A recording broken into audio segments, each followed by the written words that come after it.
అందరికీ నమస్కారం. ప్రజాపాలన ప్రగతి బాట కార్యక్రమం స్టేషన్ గన్పూర్ శాసనసభ నియోజకవర్గంలో మీ అభిమాన నాయకుడు మా సోదరుడు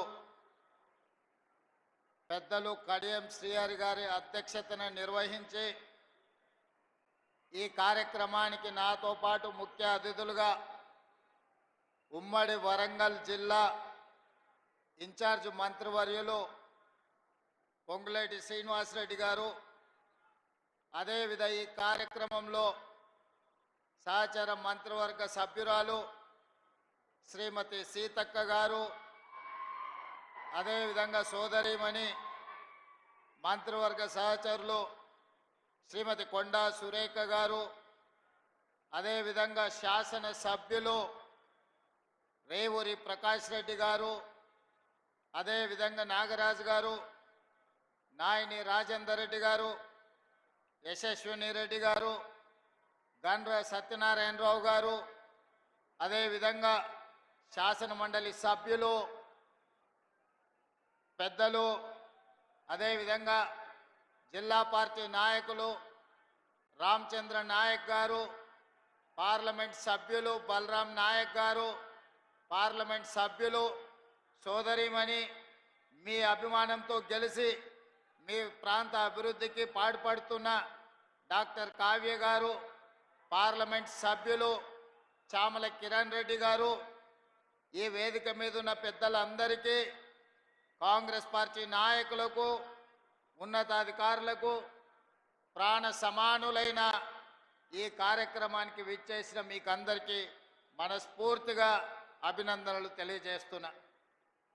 మిత్రులారా, ఈ కార్యక్రమం ఒక రాజకీయ పార్టీ రాజకీయాల కోసం ఏర్పాటు చేసిన కార్యక్రమం కాదు. ఈ కార్యక్రమం ఈరోజు వేలాది మంది ఇక్కడికి తరలి వచ్చింది. రేపో ఎల్లుండో జరగబోయే ఎన్నికల్లో ఓట్లు అడగడానికో ఓట్లు వేయడానికో ఈరోజు ఇక్కడికి రాలేదు. ఇక్కడికి మా ఆడబిడ్డలు వేలాదిగా తరలి వచ్చింది. స్టేషన్ గన్పూర్ అభివృద్ధిలో భాగంగా పెద్దలు కడియం శ్రీహరి గారు తీవ్రమైన కృషి చేసి ఈ ప్రభుత్వం మీద ఒత్తిడి తెచ్చి 800 కోట్ల రూపాయలతోని స్టేషన్ గన్పూర్ శాసనసభ నియోజకవర్గాన్ని అభివృద్ధి పదం వైపు నడిపించాలని పట్టుదలతోటి ఈరోజు 800 కోట్ల రూపాయల నిధులు మంజూరు చేయించి మిమ్మల్ని అందరినీ ఇక్కడికి ఆహ్వానించడం జరిగింది. మీరందరూ ఇక్కడికి వచ్చి అభివృద్ధి కార్యక్రమంలో భాగస్వాములై స్టేషన్ గన్పూర్ ఉమ్మడి వరంగల్ జిల్లాకే కాదు తెలంగాణ రాష్ట్రానికి అభివృద్ధి కార్యక్రమంలో ఆదర్శంగా నిలబడడానికి ఇక్కడికి విచ్చేసింది. మిత్రులారా, ఈరోజు ఈ ఓరుగల్లుకు ఒక గొప్ప చరిత్ర ఉన్నది. రాణి రుద్రమ నుంచి మొదలు పెడితే సమ్మక్క సారలమ్మ వరకు, ప్రతాప రుద్రుడిని మొదలు పెడితే ఇక్కడుండే గొప్ప గొప్ప నాయకులు ఈ ప్రాంతానికి నాయకత్వం వహించారు. ఒక కాళోజీ కావచ్చు, ఒక దశరథి గారు కావచ్చు, లేకపోతే ఈ ప్రాంతం నుంచి దొడ్డి కొమరయ్య గారు కావచ్చు, లేకపోతే సర్దారు సర్వాయి పాపన్న గౌడు కావచ్చు, దాశరథి కావచ్చు, పాల్కుర్తి సోమన్న గారు కావచ్చు. ఈ ప్రాంతం చైతన్యం కలిగిన ప్రాంతం. ఈ ప్రాంతం తెలంగాణ ఉద్యమంలో ప్రొఫెసర్ జయశంకర్ గారిని ఆదర్శంగా తీసుకొని అభివృద్ధి పదం వైపు తెలంగాణ ఉద్యమం వైపు నడిపించిన ప్రాంతం. ఈ ప్రాంతానికి ఒక చైతన్యం ఉన్నది. ఈ ప్రాంతానికి ఒక ప్రత్యేకత ఉన్నది.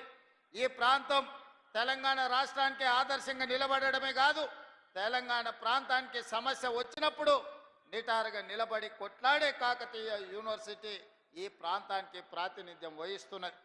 ఆనాటి తెలంగాణ ఉద్యమంలో ఉమ్మడి వరంగల్ జిల్లా కాకతీయ ఉస్మానియా యూనివర్సిటీలు ఆనాడు తెలంగాణ ఉద్యమంలో తెలంగాణ ప్రజలు 4 కోట్ల మంది తరఫున నిలబడి కొట్లాడి. అందుకే ఈ వరంగల్ అంటే నాకు ప్రత్యేకమైన అభిమానం. ప్రజా సమస్యల మీద స్పందించే నైజమే కాదు, ప్రజా సమస్యల కోసం ప్రాణ త్యాగాలు చేసిన ప్రాంతం వరంగల్ ప్రాంతం. అందుకే ఈ వరంగల్ అభివృద్ధి కోసం ఆనాడు పార్లమెంట్ ఎన్నికల సందర్భంగా కడియం కావ్య గారిని గెలిపించండి, మీ వరంగల్కు ఎయిర్పోర్టు తీసుకొస్తా అని ఆ రోజు మాట చెప్పిన ఈనాడు ఈ వరంగల్కి ఎయిర్పోర్టును సాధించి మీ ముందు నిలబడ్డా. ఇదే కాదు, రైల్వే కోచ్ ఫ్యాక్టరీ కావచ్చు, లేకపోతే అండర్ గ్రౌండ్ డ్రైనేజ్ కావచ్చు, వరంగల్ ఔటర్ రింగ్ రోడ్ కావచ్చు, అభివృద్ధి పనుల కోసం కాళోజీ కళాక్షేత్రాన్ని పూర్తి చేస్తామని ఆనాడు చెప్పినాం. వరంగల్ ఔటర్ రింగ్ రోడ్డును నిర్మిస్తామని చెప్పినాం.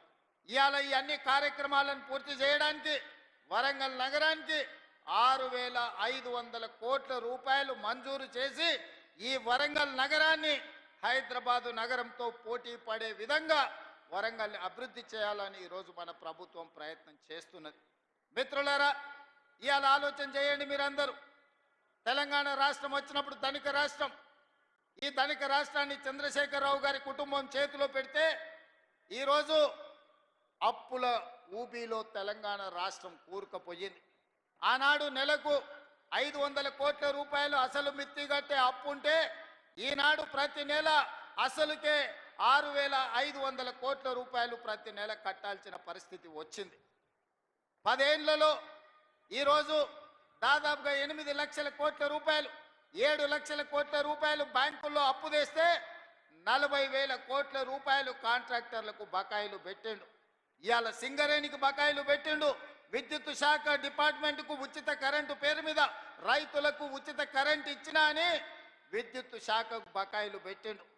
నిన్నగాక మొన్న బ్యాంకుల్లో తెచ్చిన అప్పులే కాదు, ఆయన పెట్టిపోయిన బకాయిలను లెక్కేస్తే 8,29,000 కోట్ల రూపాయల లెక్క తేలింది. మిత్రులారా, ఈ 8,29,000 కోట్లలో మా నెత్తి మీద కత్తి పెట్టి ఈరోజు బ్యాంకులు వసూళ్లు చేస్తే అసలు మిత్తి 1,53,000 కోట్ల రూపాయలు ఈరోజు బ్యాంకులకు చెల్లించాల్సి వచ్చింది. నిన్న శాసనసభ సాక్షిగా ఈ వివరాలన్నీ నేను చెప్పిన. ఎందుకంటే ఈనాడు మీకు తెలవాలి మన ఆర్థిక పరిస్థితి ఎట్లుందో. మన ఆర్థిక పరిస్థితి తెలిసినప్పుడే మన భవిష్యత్తు ప్రణాళికలను మనం చేసుకోగలుగుతాం. మన భవిష్యత్తు ప్రణాళికలు, సంక్షేమ పథకాలు ఎట్లుండాలి, అభివృద్ధి పథకాలు ఏ విధంగా ముందుకు సాగాలనో మనం ఆలోచన చేసుకోగలుగుతాం. అందుకే మిత్రులారా, ఈరోజు మీ ముందు నిలబడి నేను మాట చెప్పదలుచుకున్నా. ఎన్నికల్లో ఇచ్చిన గ్యారంటీలలో ఆడబిడ్డలకు ఆర్టీసీలో ఉచిత బస్సు ప్రయాణం అని చెప్పినాం. 2 రోజుల్లోనే ఈనాడు 150 కోట్ల మంది ఆడబిడ్డలు ఉచిత బస్సు ప్రయాణం చేసినందుకు ఆర్టీసీకి 5,005 కోట్ల రూపాయలను ఈనాడు రాష్ట్ర ప్రభుత్వం అందించిన మాట వాస్తవం కాదా? ఈరోజు మా ఆడబిడ్డలు, మా అక్కల్ని అడుగుతున్న ఇక్కడ ఉన్న వాళ్ళను, అక్క ఎప్పుడైనా మీరు బస్సు ఎక్కితే ఎవరైనా అనా పైసైనా మిమ్మల్ని అడిగినరా అని నేను మా ఆడబిడ్డలు నేను అడగదలుచుకున్నా. ఆయల్ల మీరు అమ్మగారింటికి వెళ్ళాలన్నా, అమ్మవారిని దర్శించుకోవాలన్నా, యాదగిరి గుట్టకు పోవాలన్నా, భద్రాచలంలో రాముల వారిని దర్శించుకోవాలన్నా బస్సు పైసలు ఉండేటివి కావు. ఇంటి ఆయన ఇస్తే ఇచ్చినట్టు, లేకపోతే మీరు ఊరుకున్నట్టే ఉండే. కానీ ఇవాళ ఇంటి ఆయన బాయికాడికి పనికి పోతే మా అక్కలు ఆలయానికి పోయి దర్శనం చేసుకొని ఆయన వచ్చే లోపల మళ్ళీ ఇంటికి వచ్చేటట్టు ఈరోజు బస్సుల్లో ఉచిత ప్రయాణం ఇచ్చిన మాట వాస్తవం కాదా? ఇవాళ నేను అడుగుతున్న మా ఆడబిడ్డల్ని, 200 యూనిట్లు మీ ఇళ్లలో ఉండే కరెంటు ఉచితంగా ఇస్తున్నామా లేదా? ఇవాళ తెలంగాణ రాష్ట్ర ప్రజలకు నేను చెప్పదలుచుకున్నా, 200 యూనిట్లు ఉచిత కరెంటు పేదవాళ్లకు, 50 లక్షల కుటుంబాలకు ఈనాడు తెలంగాణ రాష్ట్ర ప్రభుత్వం పేదవాళ్లకు అందుబాటులోకి తీసుకొచ్చిన మాట వాస్తవం కాదా? ఇవాళ అప్పుల పాలైన తెలంగాణలో 24 గంటల ఉచిత విద్యుత్తు రైతాంగానికి అందిస్తున్న మాట వాస్తవం కాదా? అదేవిధంగా ఆడబిడ్డలకు 500 రూపాయలకే సిలిండర్ ఇస్తున్న మాట వాస్తవం కాదా? ఇవాళ నేను చెప్పదలుచుకున్న తెలంగాణ రైతాంగానికి వేదిక మీద నుంచి 25,35,000 మంది రైతులకు 20,617 కోట్ల రూపాయలు, 2 లక్షల రూపాయల వరకు రైతు రుణమాఫీ చేసి మీ రుణం తీర్చుకుంటామని చెప్పినాం.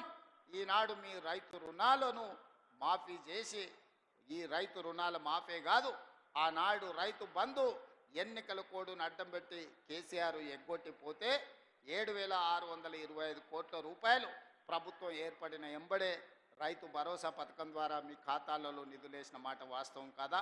ఈ రకంగా చెప్పుకుంటూ పోతే తెలంగాణ ఉద్యమంలో ఉన్న నిరుద్యోగ యువకులకు 57,924 ప్రభుత్వ ఉద్యోగాలను మొదటి 10 నెలల్లోనే నియామకాలు అందించి నిరుద్యోగ సమస్యను తెలంగాణ రాష్ట్ర పొలిమేర్లు దాటే వరకు తరిమిన మాట వాస్తవం కాదా? గత 10 రోజుల నుంచి ఈనాడు పాత్రికేయ మిత్రులను నేను అడగదలుచుకున్నా, హైదరాబాద్లో మీ ఇండ్ల పట్టాలకు భూములు ఇస్తే 10 ఏళ్ళ పట్టాల సర్టిఫికెట్లు మీకు చంద్రశేఖరరావు ఇయ్యలే. నేను వచ్చిన తర్వాత మీ కుటుంబాలను పిలిచి రవీంద్ర భారతిలో భోజనం పెట్టి మీ జర్నలిస్టులకు ఇండ్ల పట్టాలు నేను ఇచ్చిన మాట వాస్తవం కాదా? 10 ఏళ్ళు చంద్రశేఖరరావు మీకు అన్యాయం చేస్తే మీకు ఇండ్ల పట్టాలు ఇచ్చింది ఈ ప్రభుత్వం కాదా అని నేను అడుగుతున్నా. ఇవాళ గ్రూప్ 1 పరీక్షలు, గ్రూప్ 2 పరీక్షలు, గ్రూప్ 3 పరీక్షలు, ఇవాళ మీ ఉద్యోగాల కోసం ఈరోజు పరీక్ష ఫలితాలను ఇచ్చి ఈరోజు మిమ్మల్ని ఆదుకునే ప్రయత్నం చేస్తున్నాం కదా. అందుకే ఒక్క నిమిషం ఉండండి, చూసిన దించండి. అందుకే ఈరోజు మీ సమస్యలను పరిష్కరించడం కోసమే ఈరోజు ప్రజాపాలన ప్రగతి బాటల పేరు మీద మీ ముందుకొచ్చి మీ దగ్గర నిలబడి మాట్లాడుతున్నాం.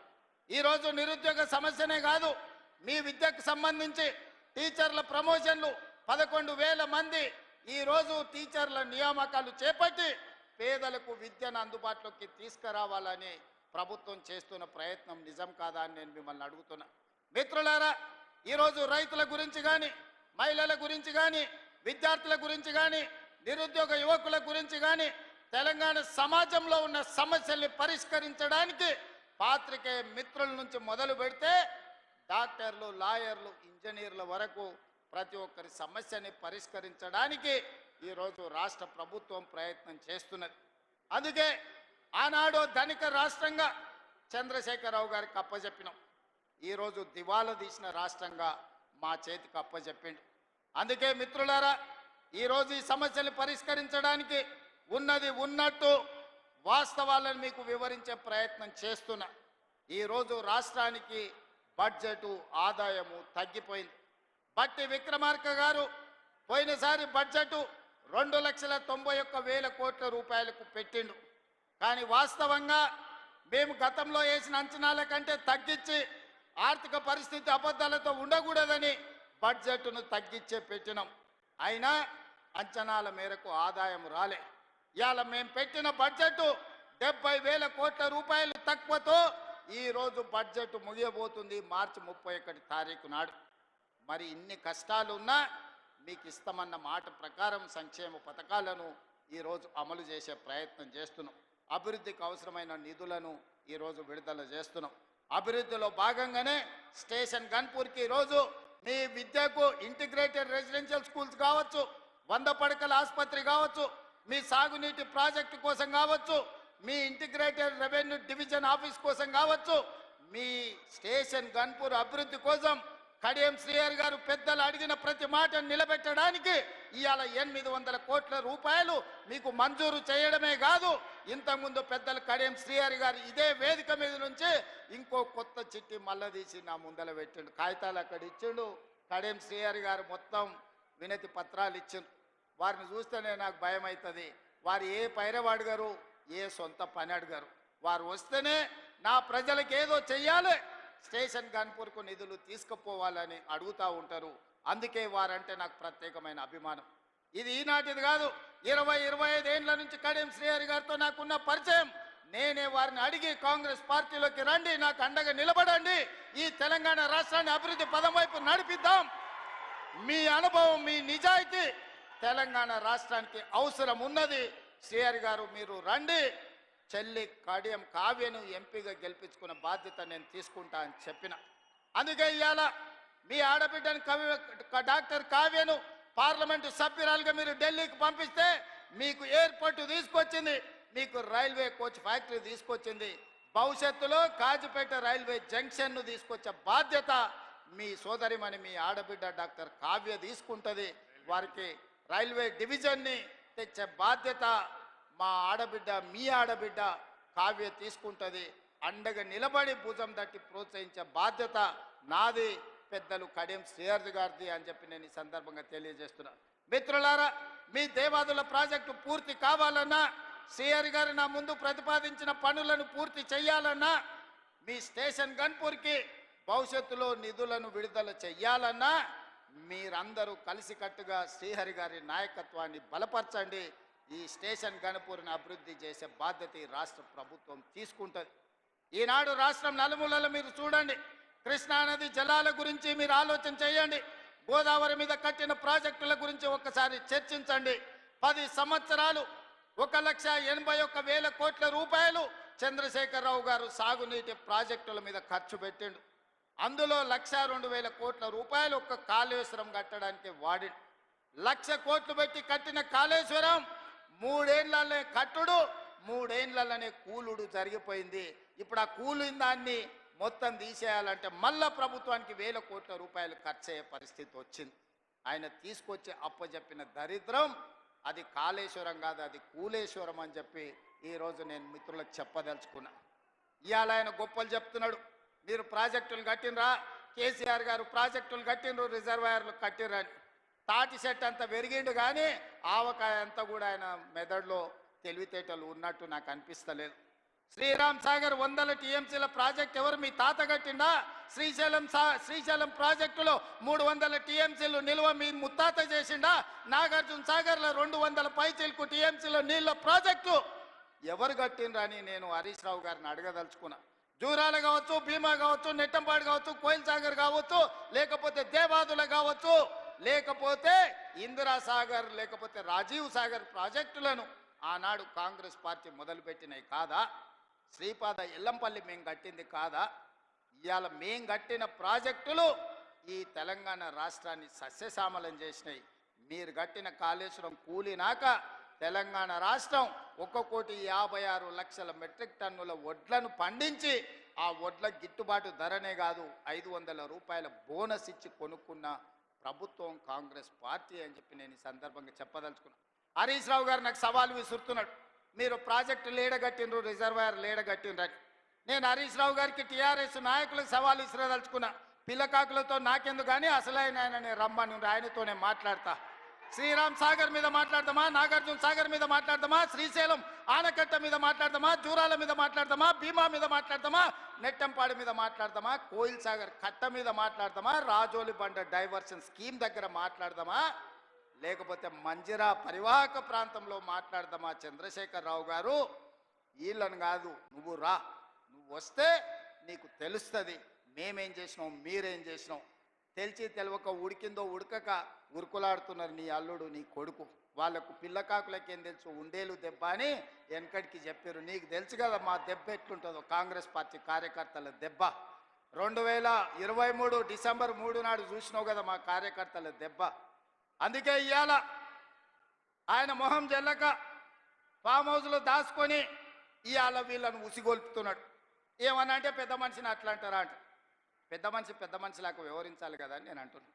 ఆయన అనుభవాన్ని తెలంగాణ కోసం వాడా? అధికారం పోతే బయటికి రాడా? బయటికి రానప్పుడు ప్రతిపక్ష హోదా ఎందుకు? 58 లక్షల జీతం ఎందుకు? 15 నెలల చంద్రశేఖరరావు గారికి తెలంగాణ రాష్ట్ర ప్రభుత్వం 58 లక్షల రూపాయల జీత భత్యాలు ఇచ్చి వందలాది మంది పోలీసుల పహారను వారికి కల్పించింది. నేను అడుగుతున్న వారిని, నేను అడుగుతున్న మీడియా మిత్రులని, నేను అడుగుతున్న ఇక్కడికొచ్చిన మా అక్క చెల్లెలని, అక్క మనం ఎక్కడైనా జీతం ఉంటే నెల జీతం ఇచ్చిన యజమాని ఎందుకు వస్తలేవని అడగడా? ఇంట్లో వండుకుంటే అని నేను అడుగుతున్నా.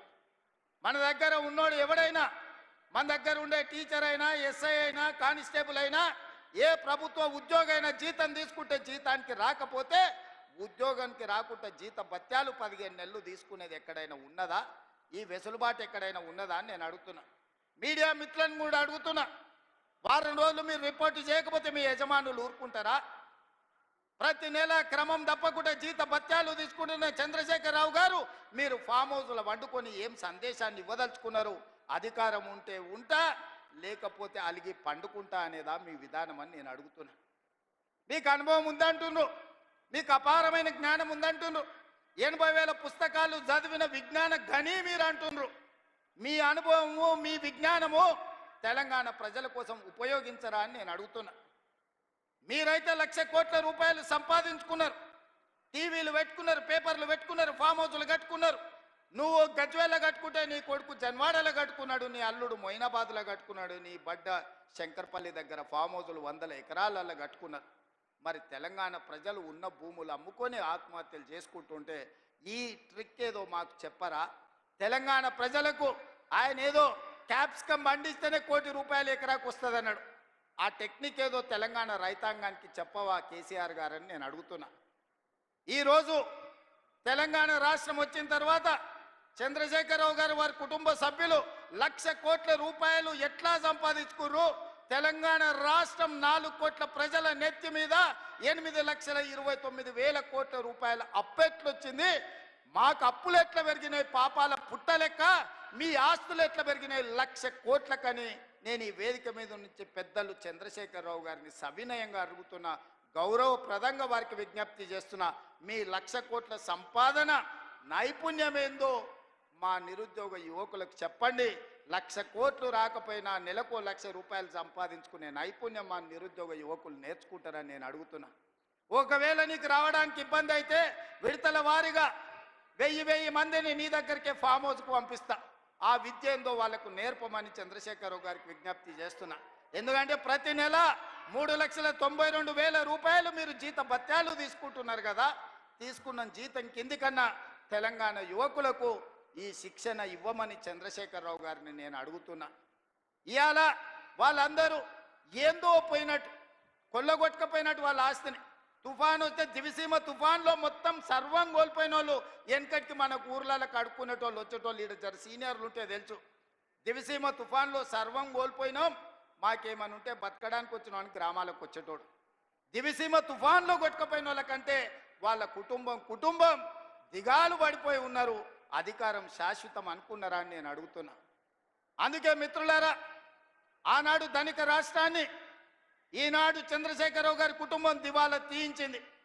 దివాలా తీసిన ముక్కబోని ధైర్యంతో రాష్ట్రాన్ని పట్టాల మీద ఎక్కించి తెలంగాణ రాష్ట్రాన్ని అభివృద్ధి పదం వైపు నడిపిస్తున్నాం. అందుకే ఈరోజు స్టేషన్ గజ్పూర్లో 800 కోట్ల రూపాయలతో అభివృద్ధి కార్యక్రమాలను తీసుకున్నాం. కొన్ని విషయాలు ఆడబిడ్డల విషయం కావచ్చు, ఆర్టీసీ బస్సులు ఇవ్వడం కావచ్చు, లేకపోతే సోలార్ పవర్ ప్లాంట్లు కావచ్చు, ఎన్నడైనా వాళ్ళు ఆలోచన చేసిండ్రా ఈ ఆడబిడ్డలను ఆదుకోవాలని? ఈరోజు మా స్వయం సహాయక సంఘాలను అడుగుతున్నా, మీ పావలా వడ్డీ కానీ మీ జీరో వడ్డీ కానీ ఎన్నడన్నా మిమ్మల్ని 10 ఏళ్ళల్లో ఇంటి బయటికి రానిచ్చిండ్రా బీఆర్ఎస్ వాళ్ళు, గత ప్రభుత్వం అని నేను అడుగుతున్నా. ఇవాళ మా అక్కల్ని అందరినీ ధైర్యంగా రండి, మీ తమ్ముడికి అడ్డగా నిలబడండి, మీ సోదరుడు ఉన్నాడు, మీరు అభివృద్ధి పదం వైపు నడవండి అని చెప్పి ఈరోజు ఆడబిడ్డలకు ఈరోజు మేము నిలబడ్డాం. నేను అడుగుతున్నా చంద్రశేఖరరావు గారు, ప్రొఫెసర్ జయశంకర్ గారి ఊరిని కూడా 10 ఏళ్లలో నువ్వు రెవెన్యూ విలేజ్ చెయ్యలేదు. నేను వచ్చిన తర్వాత జయశంకర్ గారి ఊరిని రెవెన్యూ విలేజ్ చేసిన. ఈ ప్రభుత్వం వచ్చినాకనే వరంగల్కి ఎయిర్పోర్ట్ వచ్చింది. ఈ ప్రభుత్వం వచ్చినాకనే రైల్వే కోచ్ ఫ్యాక్టరీ మీకు వచ్చింది. ఈ ప్రభుత్వం వచ్చినాకనే వరంగల్కి అండర్ గ్రౌండ్ డ్రైనేజ్ వచ్చింది. ఈ ప్రభుత్వం వచ్చినాకనే వరంగల్కి ఔటర్ రింగ్ రోడ్ వచ్చింది. ఈ ప్రభుత్వం వచ్చినాకనే మీకు కాళోజీ కళాక్షేత్రం పూర్తయింది. ఈ ప్రభుత్వం వచ్చినాకనే వరంగల్ అభివృద్ధి కార్యక్రమాలు ఆగిపోయిన ఫ్లైఓవర్ బ్రిడ్జు నాయని రాజేందర్ రెడ్డి పట్టుబట్టి దాన్ని పూర్తి చేయడానికి ఒక కొలికి పట్టుకొస్తున్నాడు. ఈ ప్రభుత్వం వచ్చినాకనే 800 కోట్ల రూపాయలు ఈరోజు స్టేషన్ గన్పూర్కు మనం ఇవ్వగలిగినాం. 100 పడకల ఆసుపత్రి కట్టగలిగినాం, డిగ్రీ కాలేజ్ కట్టగలిగినాం, ఇంటిగ్రేటెడ్ రెసిడెన్షియల్ స్కూల్ కట్టగలిగినాం, రెవెన్యూ డివిజనల్ ఆఫీసును కట్టగలిగినాం, ఇందిరమ్మ ఇండ్లు ఇవ్వగలిగినాం. మిత్రులారా, ఈ ప్రభుత్వం వచ్చినాక ఇన్ని పనులు చేస్తుంటే మా మీద తెలంగాణ ప్రజల కోపం ఉందని ఆయన చెప్తుండు. ఎవరి కోపం ఉందే? 57,000 ఉద్యోగాలు ఇచ్చినందుకు నిరుద్యోగ యువకులకు కోపం ఉందా? 65 లక్షల మంది ఆడబిడ్డలకు పండుగ పూట సారే చీర పెట్టినట్టు ప్రతి సంవత్సరం 2 నాణ్యమైన చీరలను ఆడబిడ్డలను అందించినందుకు, సారే చీర పెట్టినందుకు మా ఆడబిడ్డలకు నా మీద కోపం ఉందా? 1000 ఆర్టీసీ బస్సులను అందించి కోటీశ్వరులను చేసినందుకు మా ఆడబిడ్డల కోపం ఉందా? 1000 మెగావాట్ల సోలార్ విద్యుత్ ఉత్పత్తి ప్లాంట్లను అదాని అంబానీలతో పోటీ పడే విధంగా మా ఆడబిడ్డలని శ్రీమంతులను చేసినందుకు నా మీద కోపం ఉందా? రైతులకు 20,617 కోట్ల రూపాయలు రుణమాఫీ చేసినందుకు నా మీద కోపం ఉందా? దేనికోసం కోపం ఉంది? 500 రూపాయల బోనస్ ఇచ్చినందుకు ఈరోజు రైతులకు నా మీద కోపం ఉందా అని అడుగుతున్నా. రైతు భరోసా నాడు 10,000 ఉంటే దాన్ని 12,000కు పెంచినందుకు ఈ రైతాంగానికి నా మీద కోపం ఉందా?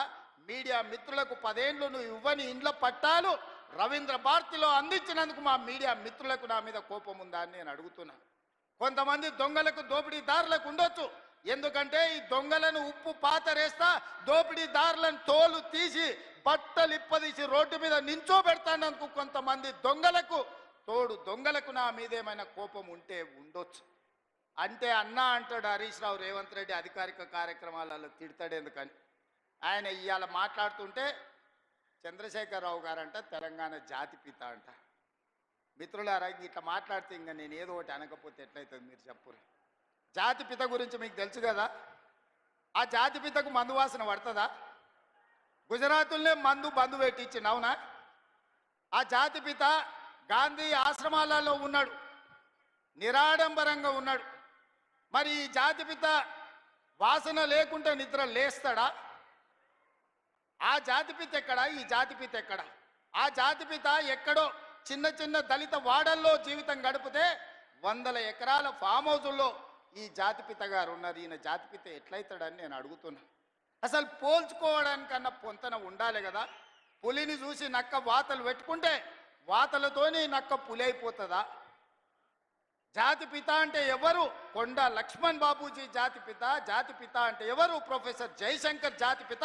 ఏ పదవి లేకుండా సర్వం త్యాగం చేసి ఈ దేశం కోసము, స్వతంత్రం కోసము, తెలంగాణ రాష్ట్రం కోసం సర్వం దారబోసిన కొండ లక్ష్మణ్ బాపూజీనో ప్రొఫెసర్ జయశంకర్ తెలంగాణకు జాతిపిత అవుతాడు తప్పితే నోరు తెరిస్తే అబద్ధాలు చెప్పేటోడు, తెలంగాణ రాష్ట్రాన్ని దోసుకున్నాడు, 100 ఎకరాల ఫామ్ హౌజులు కట్టుకున్నాడు, 1,00,000 కోట్ల రూపాయలు సంపాదించుకున్నాడు, టీవీలు పేపర్లు పెట్టుకొని అబద్ధాలను విషప్రచారం చేసేటోడు తెలంగాణ జాతిపిత ఎట్లయితాడని తాటి చెట్టులాగా పెరిగినాయని నేను అడుగుతున్నా. ఇవాళ నేను ఇక్కడున్న యువకుల్ని కూడా అడుగుతున్నా, ఎవడయా జాతిపిత తెలంగాణకు? తాగుబోతాడు జాతిపిత అవుతాడా అని నేను అడుగుతున్నా. త్యాగాలు చేసినోడు తెలంగాణకు జాతిపిత అవుతాడా? తాగుబోతాడు తెలంగాణకు జాతిపిత అవుతాడా అని నేను అడుగుతున్నా. ఒక జయశంకర్, ఒక కొండా లక్ష్మణ్ బాబుజీ తెలంగాణ జాతిపితలు అవుతారు తప్పితే తెలంగాణను జలగల్లాక పట్టి పీడించుకున్నవాడు, తెలంగాణ ప్రజల రక్తం దాగినోడు ఎవడు జాతిపిత కాడు. ప్రొఫెసర్ జయశంకర్ గారు ఊరిని రెవెన్యూ విలేజ్ చేయకుండా అవమానించిన చరిత్ర మీదైతే ఆ రెవెన్యూ విలేజ్ చేసిన చరిత్ర మాది. కాళోజీ కళాక్షేత్రాన్ని పూర్తి చేసిన చరిత్ర మీదైతే 10 ఏళ్ళు పడవ పెట్టిన చరిత్ర మీది. అందుకే మిత్రులారా, ఈరోజు తెలంగాణ సమాజం అంతా ఆలోచన చేయాలి. ఆనాడు తెలంగాణ ఉద్యమం చేసినాను, ఉద్యమంలో ముందు భాగాన నిలబడ్డాను. ఒక్కసారి కాదు 2 సార్లు తెలంగాణ రాష్ట్రానికి ముఖ్యమంత్రిగా చేసింది. 10 ఏళ్లలో దాదాపుగా నేను అసెంబ్లీలో మళ్ళీ లెక్కలు చెప్తా. 20 లక్షల కోట్లు చంద్రశేఖరరావు గారి చేతిలోకి వచ్చినాయి. ఈ 20 లక్షల కోట్లు ఎక్కడికి పోయినాయని నేను అడుగుతున్నా. ఇవాళ నేను చెప్పదలుచుకున్న, చంద్రశేఖరరావు గారు చేసిన అప్పుల కోసం నేను కట్టింది 1,53,000 కోట్లు బ్యాంకులకు అసలు మిత్తి పేరు మీద నేను కట్టిన.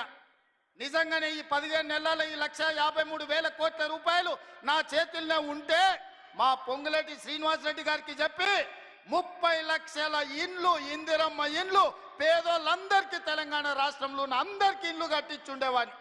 ఇవాళ నా దగ్గర ఇండ్లు లేని పేదల లెక్క 25 లక్షలే ఉంది.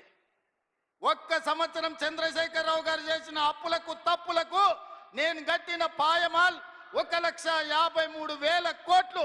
ఈ 15 నెలల ఈ 1,53,000 కోట్లు నా దగ్గరనే ఉంటే 30 లక్షల పేదోళ్లకు 5 లక్షల లెక్కన ఇందిరమ్మ ఇండ్లు కట్టించి రాష్ట్రంలో ఇల్లు లేని పేదోళ్ళు లేకుండా 100% పేదలకు ఇండ్లు కట్టించటోని. ఇదే కాదు, 75 లక్షల మంది రైతులకు 2 లక్షల రూపాయల రుణమాఫీ చేసి ఉండేటోని. ఒక్క సంవత్సరమే చంద్రశేఖరరావు చేసిన పాపాలకు నేను కట్టిన పాయమాల్ 1,53,000 కోట్లు. ఇది పాపాల పుట్టలాగా పెరిగిపోతుంది. ఆలోచన చేయండి మిత్రులారా. పాపాల భైరవుడు రాష్ట్రాన్ని మొత్తాన్ని కొల్లగొట్టేసి ఈ రోజు పోయి ఫామ్ హౌస్లో రెస్ట్ తీసుకుంటూ వాళ్ళ వంది మాగదులను పంపించి మమ్మల్ని తిట్టిస్తున్నారు. ఇది ఈరోజు తెలంగాణ రాష్ట్రంలో ఉన్న పరిస్థితి. అందుకే మా ఆడబిడ్డల నుంచి మా నిరుద్యోగ యువకుల వరకు, మా రైతుల నుంచి మా కార్మికుల వరకు నేను ఒక్క మాట చెప్పదలుచుకున్నా. ఖచ్చితంగా ఈ రాష్ట్రాన్ని అభివృద్ధి పదం వైపు నడిపించే బాధ్యత మాది. తెలంగాణ రాష్ట్రంలో జరుగుతున్న తప్పులను ఉన్నట్టుగా మీకు వివరిస్తా. లేని అబద్ధాలను నేను చెప్పను. లేని ఆదాయాన్ని అరచేతిలో వైకుంఠం చూపించను. అరచేతిలో బెల్లం పెట్టి మోచేతి నాకండి అనే అబద్ధాలు నేను చెప్పను. ఉన్న లెక్కలన్నీ అసెంబ్లీలో చెప్తా. రాష్ట్రానికి వస్తున్న ఆదాయం ఎంత, ఆ ఆదాయాన్ని ఎలా సంక్షేమానికి అభివృద్ధికి వాడాలో మీ సూచనలు తీసుకొని ముందుకు వెళ్తా. ఇవాళ కష్టం వచ్చినప్పుడు మీతో కాకపోతే ఎవరితో చెప్పుకుంటామని నేను అడుగుతున్నా. ఇవాళ తెలంగాణ రాష్ట్రం అప్పుల ఊబిలో కూరుకుపోయింది. ఆయన గారు చేసిన అప్పులకు 88,000 కోట్ల అస్సలు కట్టినా, 64,000 కోట్ల మిత్తి కట్టినా, 1,53,000 కోట్లు 15 నెలల్లో కట్టాల్సిన పరిస్థితి వచ్చిందంటే ఎంత దారుణమైన పరిస్థితి తెలంగాణ రాష్ట్రం ఉందో మీరు ఆలోచన చేయండి. తండ్రి కొడుకులు అంటారు అప్పులుంటే బయటికి చెప్తారా, మళ్ళీ అప్పు ఎట్లా పుడుతుందని. నేను మళ్ళీ అప్పులు చేయదలుచుకోలే, పప్పు కూడు వండదలుచుకోలే. అప్పు చేసిన పప్పు కూడు ఎప్పటికైనా మనకు ముప్పే అని, అప్పు మనకు ముప్పు అని నేను స్పష్టంగా నిర్ణయించుకున్నా. అందుకే కూడ తీసుకొని తెలంగాణ రాష్ట్ర ఆదాయం పెంచుకొని ఆదాయాన్ని పెంచాలి, పేదలకి పంచాలి అన్న ఆలోచనతోని రాష్ట్ర ప్రభుత్వాన్ని ముందుకు నడిపించదలుచుకున్నాం. అందుకే మీరందరూ సహకరించండి, మీరందరూ అండగా నిలబడండి. మా శ్రీహరన్న మళ్ళా పక్క నుంచి గన్పూర్కు నిధుల గురించి చెప్పమంటున్నారు. తప్పకుండా దీనికి సంబంధించిన అన్నీ మళ్ళీ నేను నిదానంగా వారితో మాట్లాడి ఇస్తా. ఎందుకంటే మిగతా ఎమ్మెల్యేలు కూడా ఉన్నారు, వాళ్ళందరూ నా దిక్కు కోపంగా చూస్తున్నారు. అన్నీ శ్రీహరన్నకే ఇస్తే మాకు మరి మా సంగతి ఏందని. అదేవిధంగా రాంపూర్ డంప్ యార్డ్ గురించి కూడా శ్రీహరన్న పక్క నుంచి మా కావ్యమ్మ చెప్పినట్టుంది, కాగితం రాసిస్తున్నాడు. తప్పకుండా డంపింగ్ యార్డ్ నుంచి మొదలు పెడితే స్టేషన్ గన్పూర్లో ఉండే సమస్యల్ని పరిష్కరించే బాధ్యత నాది. మిత్రులారా, ఎర్ర టెండున మీరు అందరు కూడా ఇక్కడికి వచ్చిండ్రు. మీ ఆశీర్వాదం, మీ అండ ఉండాలి. 10 ఏళ్ళు ఏలినోళ్ళు 10 నెలలకే మమ్మల్ని దిగిపోమంటారు. 5 ఏళ్ళ కోసం కదా కుర్చీ ఇచ్చింది మీరు. ఇవాళ ప్రభుత్వ ఉద్యోగం ఇస్తే 35 ఏళ్ళు ఉద్యోగం ఉంటుంది అంటారు, 2 ఏళ్ళకే తీసేస్తే పోతుందా? చంద్రశేఖరరావు డెఫినెట్గా దుఃఖం ఉంటుంది, వాళ్ళ కుటుంబానికి బాధ ఉంటుంది. ఎందుకంటే ఆ కుర్చీలో ఉంటే వాళ్ళు మళ్ళా దోసుకోవడానికి అవకాశం ఉండే అని వాళ్ళు ఆలోచన చేస్తున్నారు. అందుకే మిత్రులారా, ఈరోజు ఈ తెలంగాణ రాష్ట్రాన్ని అభివృద్ధి పదం వైపు నడిపించుకునే బాధ్యత మనది. ఈ తెలంగాణ రాష్ట్రాన్ని పునర్నిర్మించుకొని మన భవిష్యత్ తరాల కోసము ఆదర్శంగా నిలబడే విధంగా తెలంగాణ రాష్ట్రాన్ని ముందుకు తీసుకువెళ్దాం. మీరందరూ అండగా నిలబడండి. మీకు దాచిపెట్టేదేమీ లేదు, ఉన్నది ఉన్నట్టు అసెంబ్లీలో మళ్ళీ చెప్తాను. నిన్న కొంత చెప్పిన, గవర్నర్ గారు ప్రసంగంలో సగం చెప్పిన, ఈరోజు ఇంటర్వెల్ మాత్రమే, విరామమే. మళ్ళా బడ్జెట్ పెట్టినాక 19-20 తారీఖులో మిగతా కథంతా మొత్తం చెప్తా. రాష్ట్రంలో ఉన్న కేసీఆర్ చేసిన పాపాల చిట్ట విప్పుతా. మీరందరూ వినండి. ఖచ్చితంగా తెలంగాణ రాష్ట్రాన్ని బాగు చేద్దాం. మనమే చేసుకోవాలి, మనమే నడుము బిగించాలి. మీరందరూ అండగా నిలబడాలి. ఇంత మంచి కార్యక్రమాన్ని ఏర్పాటు చేసి మిమ్మల్ని అందరినీ కలవడానికి ఒక అవకాశం కల్పించిన పెద్దలు కడియం శ్రీహరి గారికి, ఇన్ఛార్జ్ మినిస్టర్ పొంగులేటి శ్రీనివాసరెడ్డి గారికి, అదేవిధంగా వేదిక మీద స్టేషన్ గన్పూర్ కాంగ్రెస్ పార్టీ నాయకులు, గ్రామస్థాయి నాయకులు, మండల స్థాయి నాయకులు, నియోజకవర్గ స్థాయి నాయకులు, జిల్లా నాయకులందరూ కూడా వేదిక మీద ఉన్నారు. వాళ్ళందరి పేర్లు నేను తీసుకోలేకపోయినా పేరున వాళ్ళకు మనస్ఫూర్తిగా ధన్యవాదాలు తెలియజేస్తున్నా. మరీ ముఖ్యంగా మా ఆడబిడ్డలకు మిట్ట మధ్యాహ్నమైనా ఎర్ర టెండ ఉన్నా అన్నం తినకుండా మీ సోదరిని ఆశీర్వదించడానికి కూర్చున్నందుకు మా ఆడబిడ్డలందరికీ కూడా ప్రత్యేకంగా ధన్యవాదాలు తెలియజేసి సెలవు తీసుకుంటున్నది. మిత్రులారా, జై హింద్, జై కాంగ్రెస్. గౌరవ ముఖ్యమంత్రి